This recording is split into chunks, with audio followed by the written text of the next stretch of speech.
Good morning all. ഇന്ന് നമ്മൾ discuss ചെയ്യാൻ പോകുന്നത് 9th സ്റ്റാൻഡേർഡ് ഹിസ്റ്ററി ചാപ്റ്റർ 4 മധ്യകാല ഇന്ത്യ രാജസങ്കല്പവും ഭരണരീതിയും എന്ന് പറയുന്ന ചാപ്റ്ററിന്റെ ബാക്കി ഭാഗമാണ് നമ്മൾ ഇന്നിവിടെ ഡിസ്കസ് ചെയ്യാൻ പോകുന്നത്. അപ്പോൾ നമ്മൾ ഇന്നലെ എന്താണ് പഠിച്ചത്? ഇന്നലെ നമ്മൾ പഠിച്ചത് എന്താണ്? സൽത്താനത്ത് രാജഭരണമാണ് അല്ലെ? അപ്പോൾ സൽത്താനത്ത് ഭരണത്തിന്റെ സ്വഭാവ സവിശേഷതകൾ എന്തൊക്കെയാണ്? കേന്ദ്ര ഭരണം ഉണ്ടായിരുന്നു, അതുപോലെ പിന്തുടർച്ച അവകാശം ഉണ്ടായിരുന്നു, പ്രാദേശിക ഭരണമായിരുന്നു നിലനിന്നിരുന്നത്, പിന്നെ സൈനിക ഭരണം, പിന്നെ ഇവരുടെ ഈ കമ്പോള പരിഷ്കരണം എന്ന് പറയുന്നതാണ് നമ്മൾ ലാസ്റ്റ് പഠിച്ചു നിർത്തിയത്. കമ്പോള പരിഷ്കരണം ഇതില് വളരെ, അതായത് സൽത്താനത്ത് ഭരണത്തിന്റെ സൈനിക ശക്തി വർദ്ധിപ്പിക്കുന്നതിൽ വളരെ വലിയ പങ്കാണ് വഹിച്ചതെന്ന് നമ്മൾ ഇന്നലത്തെ ക്ലാസ്സിൽ പഠിക്കുകയുണ്ടായി. അപ്പോൾ ഇന്ന് നമ്മൾ ഡിസ്കസ് ചെയ്യാൻ പോകുന്നത് മുഗൾ ഭരണത്തെ കുറിച്ചാണ്. മുഗൾ ഭരണം എന്ന് കേൾക്കുമ്പോൾ തന്നെ നമുക്കറിയാം ആരായിരുന്നു ഈ മുഗളന്മാർ എന്ന് നമ്മൾ ചിന്തിക്കും അല്ലെ? നമ്മൾ ഇതിന് മുന്നേയുള്ള ക്ലാസ്സിലൊക്കെ ഇത് പഠിച്ചിട്ടുണ്ട്. ഇന്ത്യയിലെ മുഗൾ ചക്രവർത്തിമാർ എന്ന് പറയുന്നത് മംഗോളിയൻ ഭരണാധികാരികളായ ആരുടെ? ചെങ്കിസ് ഖാന്റെയും തിമൂറിന്റെയും പിന്മുറക്കാരായിരുന്നു. ആര്? 16ാം നൂറ്റാണ്ടിൽ യൂറോപ്പിലാണ് ഈ രാജവംശത്തെ മുഗൾ എന്ന് നാമകരണം ചെയ്തതെന്നും നമുക്കറിയാം.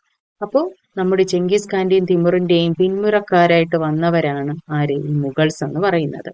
അപ്പോൾ ഇവിടെ ഒരു കോഴ്സ് കൊടുത്തിട്ടുണ്ട്. അതായത് നമ്മുടെ അക്ബർ ചക്രവർത്തി ഏറ്റവും നല്ല ഒരു ചക്രവർത്തിയായിരുന്നു. അദ്ദേഹത്തിന്റെ ഭരണം വളരെ നല്ല ഭരണമായിരുന്നു. ജനങ്ങൾ അത്രയ്ക്കും നെഞ്ചിലേറ്റിയ ഒരു ഭരണം, രാജഭരണമായിരുന്നു നിലനിന്നിരുന്നതെന്ന് നമ്മൾ മുൻപുള്ള ക്ലാസ്സുകളിലൊക്കെ പഠിച്ചിട്ടുണ്ട് അല്ലേ? അപ്പോൾ അക്ബർ അത്രയ്ക്ക് നല്ല ചക്രവർത്തിയായിരുന്നു.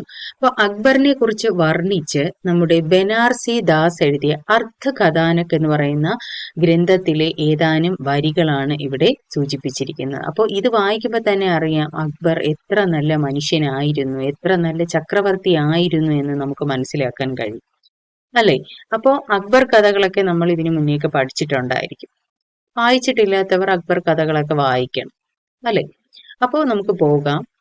എന്താണ് മുഗൾ വംശം നമുക്ക് നോക്കാം. മുഗൾ വംശം എന്ന് പറയുന്നത് ഞാൻ പറഞ്ഞല്ലോ, അതായത് നമ്മുടെ മംഗോളിയൻ ഭരണാധികാരികൾ ആരൊക്കെയാണ്? നമ്മൾ ഇതിന് പ്രീവിയസ് ക്ലാസ്സിലേക്ക് പഠിച്ചിട്ടുണ്ടായിരുന്നു. മംഗോളിയൻ ഭരണാധികാരികളായിരുന്നു നമ്മുടെ ചെങ്കിസ് ഖാൻ, തിമൂർ, ഇവരൊക്കെ മംഗോളിയൻ ഭരണാധികാരികളാണ് അല്ലെ? അപ്പോൾ ഇവരുടെയൊക്കെ പിന്തുടർച്ചക്കാരായിട്ട് വന്നവരാണ് നമ്മുടെ ഈ മുഗൾസ് എന്ന് പറയുന്നത്, മുഗളന്മാരെന്ന് പറയുന്നത്. അങ്ങനെ വന്ന മുഗൾ എന്ന് നാമകരണം ചെയ്തത് ആരാണ്? 16ാം നൂറ്റാണ്ടിൽ യൂറോപ്യരാണ് ഈ രാജവംശത്തെ എന്തെന്ന് പേരിട്ടത്? മുഗൾ എന്ന് നാമകരണം ചെയ്തത്. Okay, let us see. നമുക്ക് നോക്കാം. അതായത് ഈ സൽത്തനത്ത് കാലമാണ് നമ്മൾ ഇന്നലത്തെ ക്ലാസ്സിൽ പഠിച്ചത് അല്ലേ? അപ്പൊ സൽത്തനത്ത് കാലത്തിന് ശേഷം ഡൽഹി ആസ്ഥാനമാക്കി ഭരണം നടത്തിയ മുഗളന്മാരിലെ പ്രധാനി ആരായിരുന്നു? നമ്മുടെ അക്ബർ ആയിരുന്നു.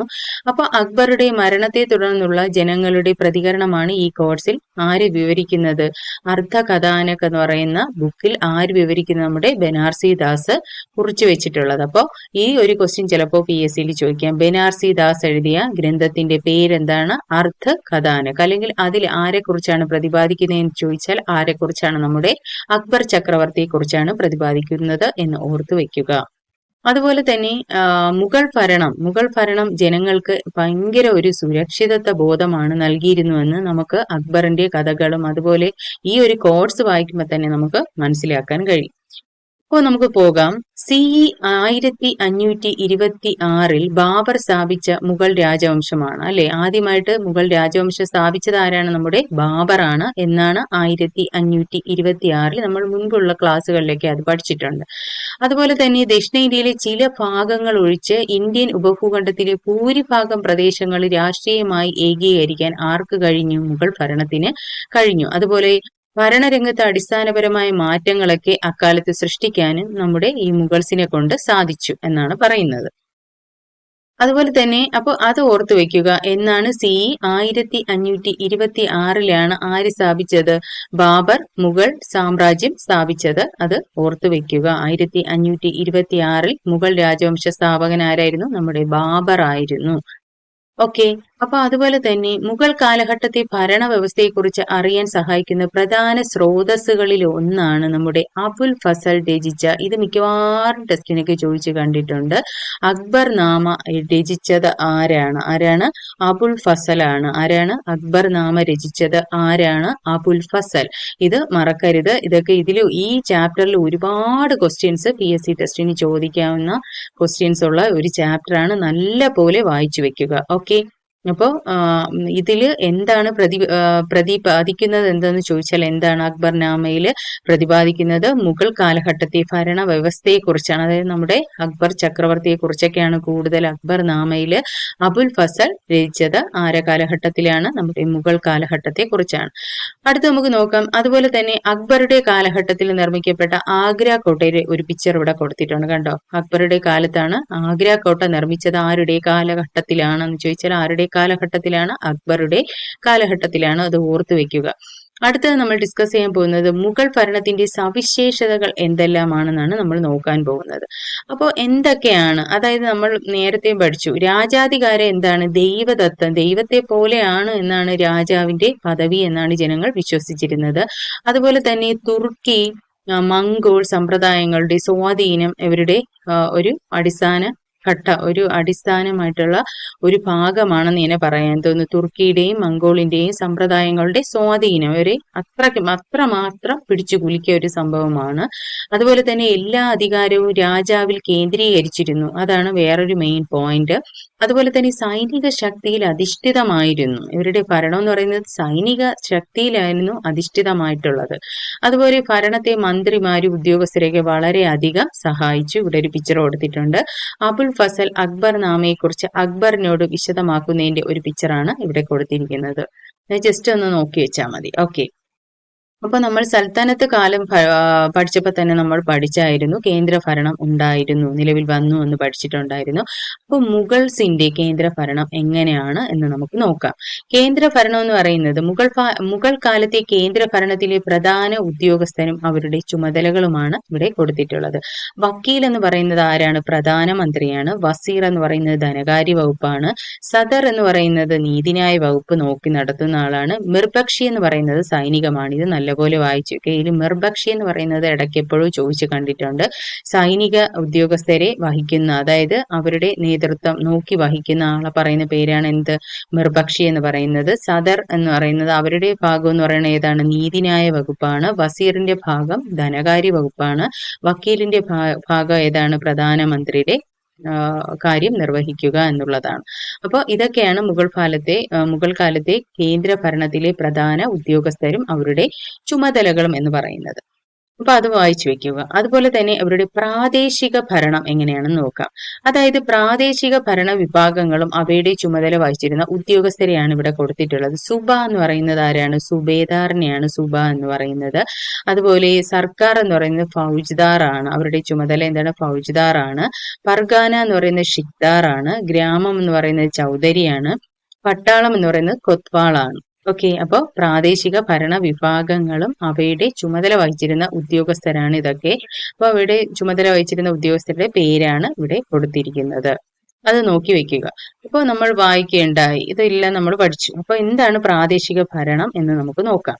അതായത് പ്രാദേശിക ഭരണത്തിൽ മുഗൾ ചക്രവർത്തിമാർ എന്ത് ചെയ്തു? പ്രത്യേക ശ്രദ്ധ നൽകിയത് കൊണ്ടാണ് പ്രാദേശിക ഭരണം നിലയിൽ വന്നത്. അപ്പോൾ ഭരണ സൗകര്യത്തിനായി രാജ്യത്തെ സുബകൾ, സർക്കാരുകൾ, പർഗാനകൾ, ഗ്രാമങ്ങൾ എന്നിങ്ങനെ വിവിധ വിഭാഗങ്ങളായി തിരിച്ചിരുന്നു എന്നാണ് നമ്മളിപ്പോൾ മുകളിൽ പഠിച്ചത്. അപ്പോൾ എന്തൊക്കെ രീതിയിലാണ് ഇവർ രാജ്യത്തിന് തിരിച്ചത്? ഭരണ സൗകര്യത്തിന് വേണ്ടിയിട്ട് ഇവർ തിരിച്ചത് എങ്ങനെയാണ്? സുബകൾ, സർക്കാരുകൾ, പർഗാനകൾ, ഗ്രാമങ്ങൾ എന്നിങ്ങനെ വിവിധ വിഭാഗങ്ങളായി തിരിച്ചു. ഓരോ ഘടകത്തിന്റെ ഭരണത്തിനായി നിർദ്ദിഷ്ട ഉദ്യോഗസ്ഥരുടെ ഒരു ശൃംഖല തന്നെ ഇവിടെ ഉണ്ടായി എന്നുള്ളതാണ് ഏറ്റവും പ്രധാനപ്പെട്ട പോയിന്റ്. അപ്പോൾ അതുപോലെ തന്നെ ഇവരുടെ വേറൊരു ചുമതല എന്ന് പറയുന്നത് നികുതി പിരിവ്, അതുപോലെ തന്നെ നീതിന്യായ നിർവഹണം, ഇതൊക്കെ സൈനിക മേൽനോട്ടം എന്നിവ അവരുടെ ചുമതലയായിരുന്നു. അതായത് ഈ മുകളിൽ കൊടുത്തിട്ടുള്ള ആളുകളുടെ ചുമതലയായിരുന്നു ഏതൊക്കെ? സൈനിക മേൽനോട്ടം, അതുപോലെ നികുതി പിരിവ്, നീതിന്യായ നിർവഹണം, ഇതെല്ലാം ഈ മുകളിൽ കൊടുത്ത അവരുടെ ജോലിയായിരുന്നു, അല്ലെങ്കിൽ അവരുടെ ഡ്യൂട്ടീസ് ആയിരുന്നു എന്ന് ഓർത്തു വെക്കുക. അടുത്തത് അക്ബറുടെ കാലഘട്ടത്തിലാണ് നമ്മുടെ മുഗൾ സാമ്രാജ്യം കൂടുതൽ ശക്തിപ്പെട്ടത്. നമ്മൾ പറഞ്ഞു, നമ്മുടെ ബാബറാണ് 1526 നമ്മുടെ സ്ഥാപിച്ചത്, മുഗൾ രാജവംശം സ്ഥാപിച്ചത്. പക്ഷെ അക്ബറുടെ കാലഘട്ടത്തിലാണ് ഭരണം കൂടുതൽ ശക്തി പ്രാപിച്ചതെന്ന് ഓർത്തുവെക്കുക. അതുപോലെ തന്നെ ഇന്ത്യയിലെ എല്ലാ വിഭാഗം ജനങ്ങളുടെയും പിന്തുണയുള്ള ഭരണാധികാരിയായിരുന്നു ആര്? നമ്മുടെ അക്ബർ. അങ്ങനെ ആയിരിക്കാനായിരുന്നു അദ്ദേഹത്തിന് ഇഷ്ടവും. ഓക്കെ, അതുപോലെ അക്ബർ സ്വീകരിച്ച നടപടികൾ എന്തൊക്കെയാണെന്ന് നമുക്ക് നോക്കാം. ഇവിടെ ഒരു മാപ്പ് കൊടുത്തിട്ടുണ്ട്. അതായത് അക്ബറിന്റെ സുബകൾ എന്ന് പറയുന്നതാണ് ഇവിടെ കൊടുത്തിട്ടുള്ളത്. അതായത് അക്ബറിന്റെ കാലഘട്ടത്തിലെ സുബകൾ ഏതൊക്കെയാണ്? കാബൂൾ ഉണ്ട്, ലാഹോർ, അതുപോലെ തന്നെ മുൾത്താൻ, ഡൽഹി, ആഗ്ര, അയോധ്യ, ഇലഹബാദ്, അജ്മീർ, ഗുജറാത്ത്, മാൾവ, ബീഹാർ, ബംഗാൾ, ഖാനുദേശ്, ബീറാർ, അഹമ്മദ് നഗർ, ഒറീസ, കാശ്മീർ, സിന്ധ്. ഇത് വായിക്കുമ്പോൾ തന്നെ അറിയാം, മിക്കവാറും ഏകദേശം സ്ഥലങ്ങളും അക്ബറിന്റെ കീഴിലായിരുന്നു അല്ലെ.